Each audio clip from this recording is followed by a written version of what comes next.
been outside running today. The wind is absolutely horrendous where I am. I'm sat at the top of the house. I can just hear this sort of swirling wind all around. So if you've been out running this evening, I hope you've managed to stay safe. So I'm coming on live today because it is time that we're starting training for our virtual London runs. And each day over the next couple of weeks, I'm going to be going live to give you some tips to help you get prepared to run your virtual London race. And we're up to day 4, guys. And so I'm here with today's tip number 4, which is all about planning and testing out your route. So, are you running virtual London? Let me know in the comments.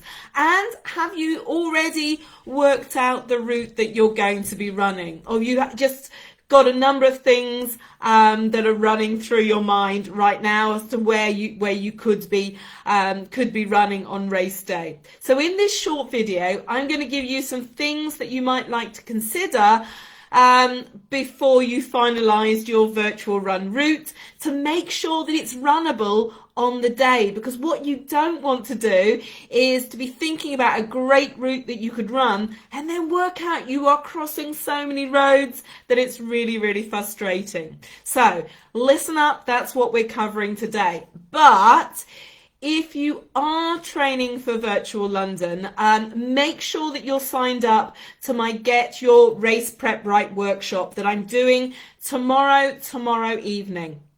I'm going live to give you the essential race day prep advice that you need to be confident that you've done all the preparations, all the training, everything that you need ahead of race day. So if that's you, if you want to make sure that you've got everything under control, make sure you signed up for that. The link is below this video.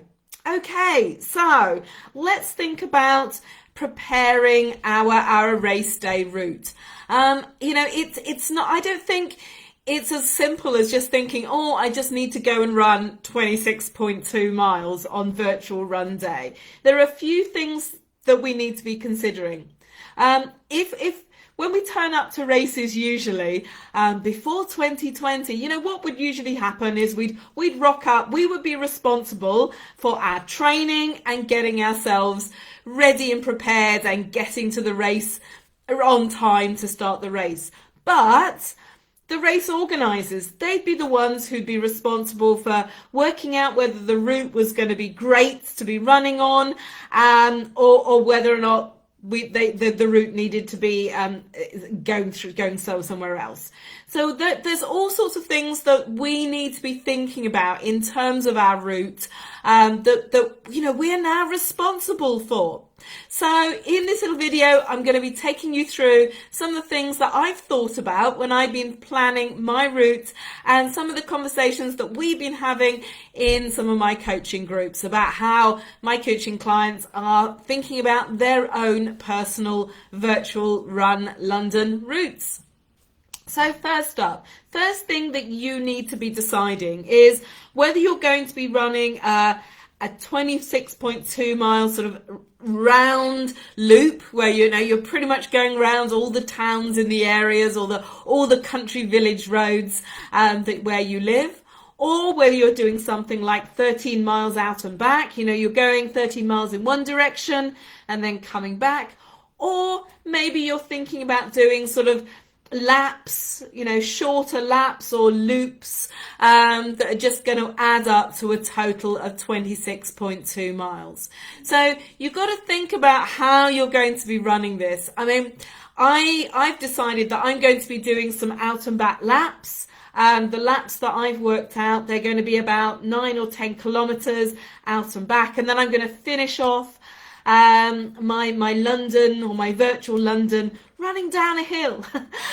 So I've kind of thought about my route and I've started running it on some of my long runs at weekends. But first thing you need to be thinking about is how do you want to tackle it? Also need to think about where you're going to start and where you're going to finish. And if you're not starting and finishing from home, you're going to need to think about logistics, how you're going to get to and from your start. And whether or not, if you're going to finish at home, are you going to get your kids to have a finish line, balloons, everything going to really celebrate you at the finish line? So lots to think about the start line and the finish line. I know lots of runners. I know we've got families who are setting up like finish line at home to celebrate their achievement, and I think that is a brilliant idea. You know, getting a real celebration for when you've crossed your finish line. So other things that you need to be thinking about. Okay, so think about where you're starting, where you're finishing, and how you're going to structure your route. Now, once you've got that thought out, you then need to be thinking and testing out the terrain that you're going to be running in, and thinking about what sort of paths you're going to be, or roads that you're going to be running along. Now, all of us were signed up to run London, or maybe you were signed up to run another spring race or spring marathon, and you're now getting yourself a place to run the virtual London. Now, if you were running signed up to run London is largely a flat route, and pretty much all of the other sort of major city marathons like Manchester, Brighton, they're all, you know, pretty flat. So I really recommend that you try and find yourself a largely flat route to run your virtual run. Don't give yourself more issues, more obstacles than you actually need by planning in a hilly route. So if you can possibly do it, try and find yourself somewhere really nice and flat, close to home, that you can run. Now, I know there are parts of the country where you just cannot avoid hills. And if that's you and you're a first-time marathoner, then I've got a little trick for you. How about walking up the hills?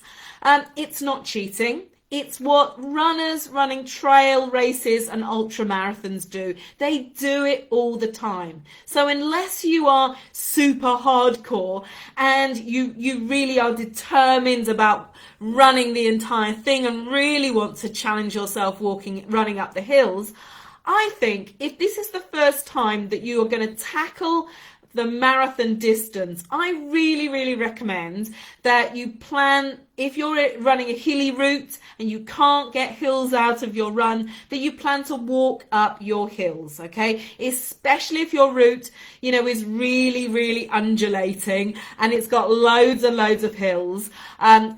Just walk up them. It's going to save your legs. It's going to save the energy in your body, especially in the first part of your race when you're feeling fresh. And actually, especially there, you might get tempted, you know, the first hill that you see, think, yeah, I'm going to run this one. I'm feeling good. Woohoo! But don't be lulled into a full sense of security. Running hard up hills when you're feeling fresh at the beginning of your marathon, it's going to suck the life out of your legs for later on in the race. So my advice to you, if you want to be running up some hills, is walk up the first couple, see how things go. And if you're feeling fresh after 20 miles, that's the time to start running up your hills rather than at the start. I can almost guarantee, you're going to go, nah, I'm not going to do that. So make life easier for you. Walk up the hills if they happen to be in your route. So that's the first thing to think about around the route that you're going to be running. The second thing to think about are the roads and paths that you're going to be running along, okay? Now, in the city marathons that we were all planning to do in spring, we get the advantage of running in the centre of the road, where there are hardly any obstacles. Now, there's a little bit of street furniture in London where we have to sort of go over some humps and mind the bollards. But, you know, and I can't recall any potholes in London. I ran Manchester a few years ago, and around Altrincham, I think it was Altrincham, there were a few potholes that we had to avoid. But largely, when you're running one of those city marathons, we don't have the obstacles of of running. The roads are pretty good and they're pretty flat. But in your virtual run, you're not going to have that option. You're not going to be able to run on roads, especially if you're running through towns and cities. We're going to have to run on pavements, okay? And pretty much pavements are very often uneven. You've got driveways to consider. You're up and down, up and down. Maybe you're going to be crossing roads and having to jump on and off pavements there. And you've also got to think about sharing paths and trails with other road users, other people who are using those paths. There might be other runners out and about. You might also come across other runners who are running virtual London. Woohoo! There'll be people walking out on a Sunday morning. You might be dog walkers. There might be cyclists on the paths as well. There's a lot of things that could get in the way of you running. So you're not going to be the only person out on those pavements, out on the tracks. So think about that as well. Also, if you're planning on running on more sort of trail type paths, maybe you're thinking about running along a riverbank, maybe by a lake or a canal.